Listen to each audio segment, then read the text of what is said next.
guys, and today we are going to start up with introduction to microeconomics.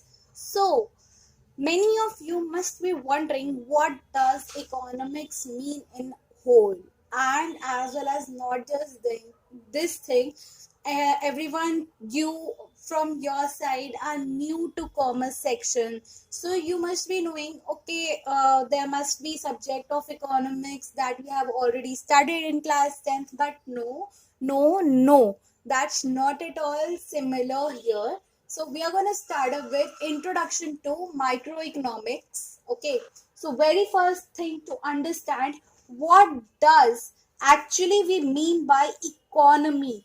Here we are talking for economy as a system where people earn for their livings. So basically, our very first question of this session, what do we mean by economy, will refer to a system wherein we are involving, or we are saying that all the people who basically earn for their living are involved in an economy and are said as part of the economy. So now, when we are living in the economy, definitely we face some problems, and there are many problems that for us basic problem is scarcity of cash. So now, what does that scarcity mean? That is our basic problem here in the economy. When we are talking in terms of economic problems, we refer to two types of problems. First is basic problem and second is central problem. So there are questions asked in exam for both type of problems. Whenever you are asked that what do you mean by economic problem, then you will have to answer for both basic problem also and central problem also. But when you ask for central problem, then you will only tell about central problem of the economy. Okay, so coming on to it, basic problem. Basic problem of the economy is scarcity. That is, whenever human wants are unlimited, then there is problem in choice of resources, that what should be produced, what should not be produced, and many things. Secondly, as resources, we know that they are very much limited, so we need to make a choice out of the resources very very wisely, because it's not that you can always use any amount of resource. They are limited. It's not like sunlight that everyone will receive and no one will be deprived of also. No, that's not possible at all. So resources are also limited here, and also that any one resource does not have just single use. We can use one resource for many uses. So one resource has many alternatives, so we have to do with it very wisely. So basically, economic problem is a problem of choice. When you have a limited amount of resources, you have scarcity of resources. As a human, your wants are unlimited. You cannot control your wants. If I want one ice cream, then I will want another ice cream also, then I will want third ice cream also, and so on and so forth. My wants will never get satisfied.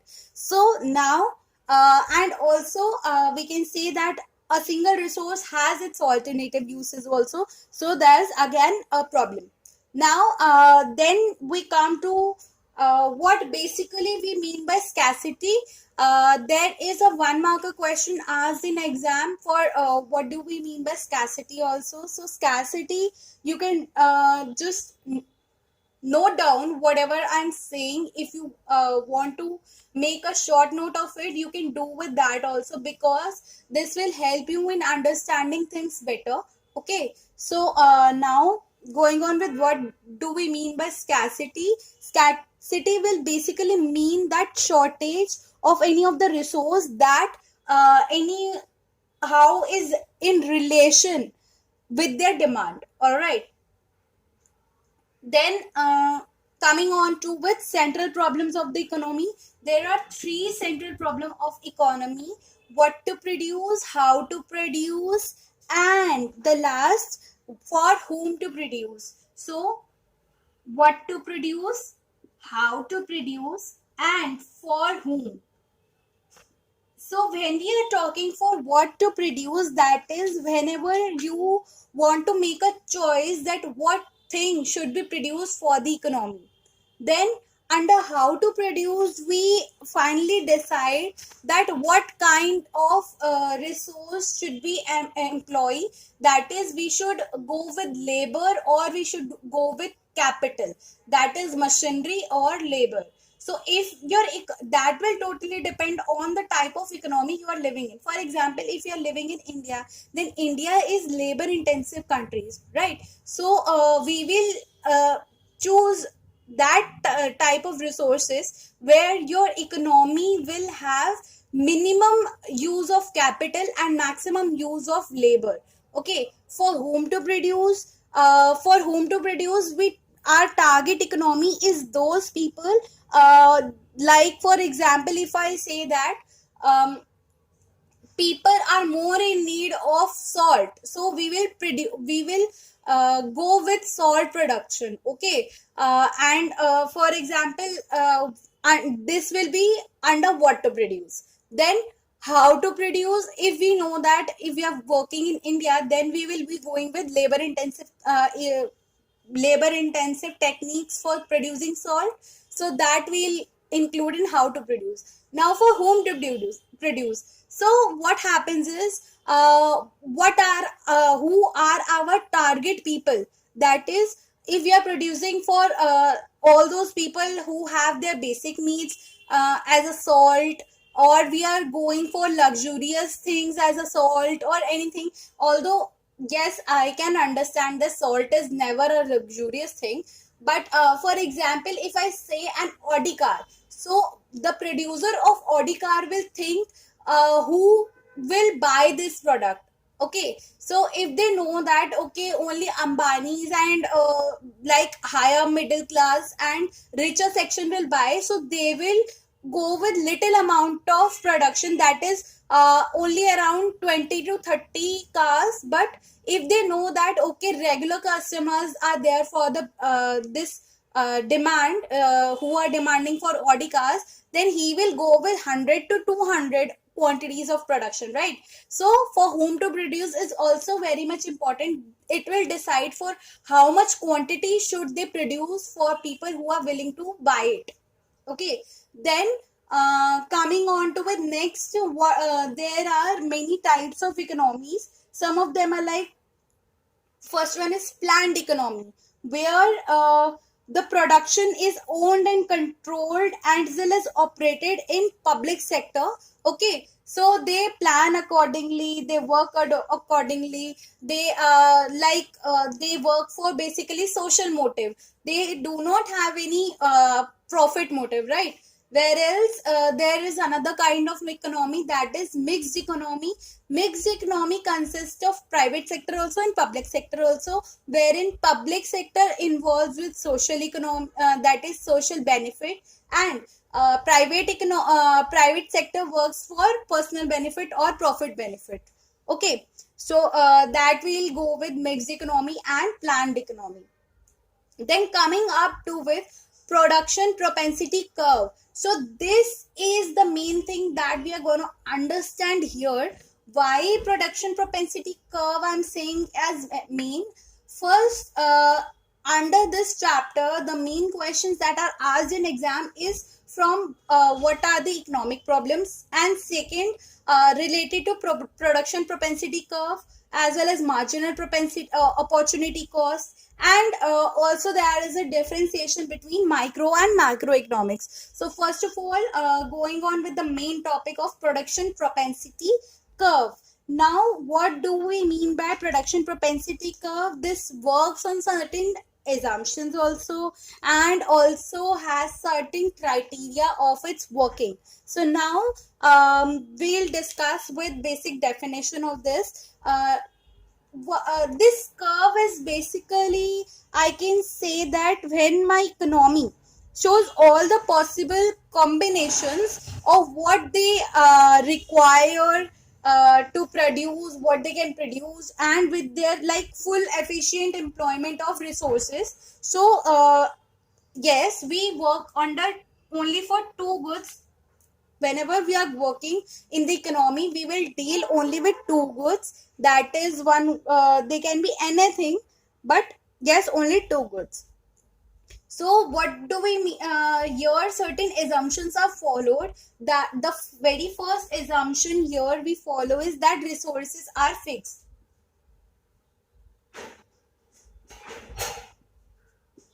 That is, either you can employ in good A or you can employ in good B. So only two types of resources we have, that they are fixed. So now second assumption is that resources are fully and efficiently employed. So second of our assumption is resources are fully and efficiently employed. Third assumption we deal here is that technology is fixed. Technology is not changing. Why? Because whenever if your technology change, then resources employment will also change. It cannot remain fixed if you are saying that my technology is changing. So technology is fixed. Okay, so third assumption is that technology is fixed. Now fourth assumption we state here, and it's very much important, that your resources are not equally efficient. That is, you in an economy, when we are talking, every person is not equivalent to other. So similarly, that resources are not equally efficient. So that is our very fourth assumption. I will write down here.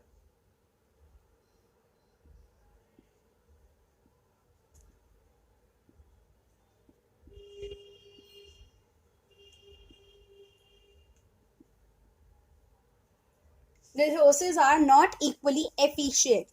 So these are our four assumptions on which our production propensity curve works, and these are main assumptions also. Why? Because it is very much important for our economy to have certain assumptions, so that, see, we can work with live example also, but we cannot relate things because there are many factors which will change. So we need to keep certain factors constant here. Okay, so that we'll employ as our assumptions. Now coming on to with curve and schedule. So the basic schedule that we use here is with the combination of wheat. Okay, and another one we can take it as rice. So when combinations wheat, rice, and then we have marginal opportunity cost also. So I will explain you side by side what is marginal opportunity cost. Combination A, B, C, D, and E. We are taking 5, or we can take it as 6 also. So 6 combinations we are taking. 0, we'll have it at first one. Then we have 1, 2, 3, 4, and 5, last one. And then rice we are taking, starting it from 15. Then we are decreasing now as we move with one additional wheat resource employed. So we will deduct some of the resources from rice, that is 14. Now, as we have taken an assumption that all of our resources are not equally efficient, why we are taking this assumption? Because as we have said that every resource is never equally efficient, as every person is not. So first we uh, took out our best resource. So we minus it with 1. Then we took out our second best resource. So second best is not equal to first one. So here 12.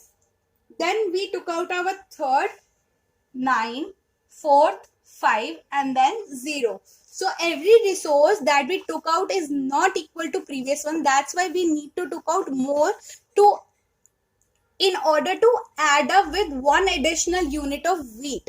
Okay, so marginal opportunity cost will be basically the sacrifice that every unit is doing in order to have one additional unit of wheat. So here it will be like, here it will be 1:1. Okay, then we have 2:1, 3:1, 4:1, and then 5:1. The amount sacrificed in order to have one additional commodity. Now drawing up with the curve, our curve will be downward sloping, as we can see here. When we have 0 and 15, then we have 1 and 14, then we have 2 and 12, we have 3 and 9. Here we are marking up with 15, 14, 12, 9, 5,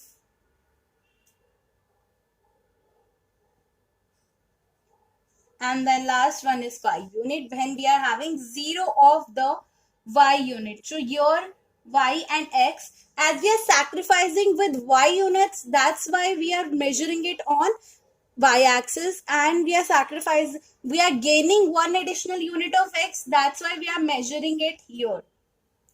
Although my curve is not appropriate because I'm drawing it on board, but you all will have a accurate curve. Okay, so this is my ppc.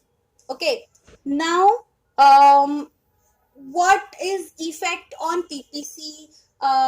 As we have taken that our resources are fully and efficiently employed. So if we are working somewhere here, okay, on this point, then what we talk of, this point is said to be underutilization of resources. Okay, so if my point is G here somewhere inside, so I will say underutilization of resources. Then if I am working outside, then I will say it as unattainable point, or like I can say overutilization of resources is never a thing. Okay, now if I say that my economy is working here, and this is my ppc, and there is drought in the economy, so what will happen to my economy? My economy will shift downwards, because now I will have less of, I will say that this will be my situation of saturation when I am in lack of resources. So my production will automatically decline. Okay. Now, when I say that my technology has, if I say that my resources have got improved due to upgradation in technology, then my curve will move upwards. This will be referred to as growth when my curve shifts towards right, and saturation when my curve shifts towards left. Similarly, you can be asked in exams also, if there is a drought, then what will happen to my ppc? If my technology improves, then what will happen to my ppc? Okay, so all these things can be asked in exam also, in 1 marker, 2 marker, with reasons. So now coming on with opportunity cost, that what do we mean by opportunity cost? Basically, see, opportunity cost refers to the next best alternative that I will want in order to sacrifice my best alternative. Okay, so opportunity cost defines the same, that is your next best alternative foregone in order to attain the best alternative. Okay, so now we have done with marginal opportunity cost. Also, along with this, we have done with opportunity cost. Now coming up with the next best thing that we can do in our economy, that is to understand our real economy and why are we studying microeconomics. Okay, microeconomics is basically study of individuals that you are studying with one firm, we are doing with one single commodity, or we are doing with two factors. We are understanding basics of economics, whereas macroeconomics is our economics in life. Okay, so there can be 6 mark question also on differentiation.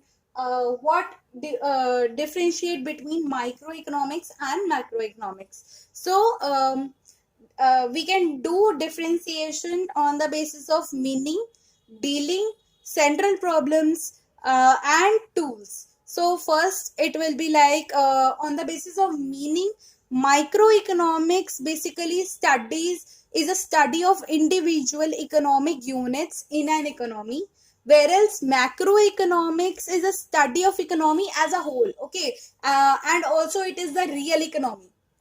Second, it in dealing part, microeconomics deal with individual income, price and output, whereas macroeconomics deals with aggregatives like national income, total output, total price, and general price level basically, and many other things.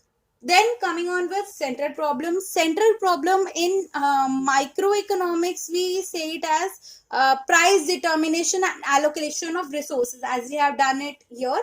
And then central problem of macroeconomics is determination of level of income and also employment, that how can we employ more and more people.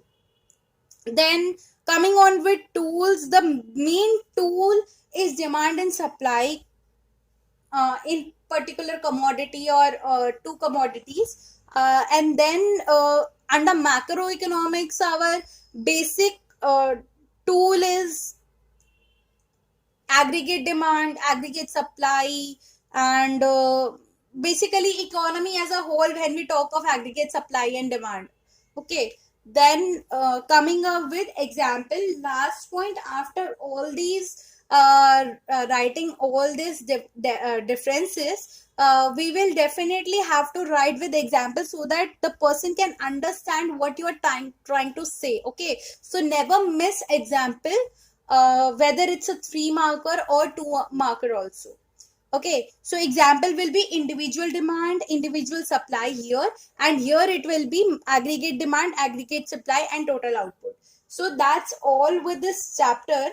And also many a times you are asked about positive economics and normative economics. Okay, so normative economics is basically ideals of economics, that what should be done, what can we do, or what if this is a situation then this should be done. But positive economics is if the situation is actually happening then what should be done. Okay, so that is very much important to understand.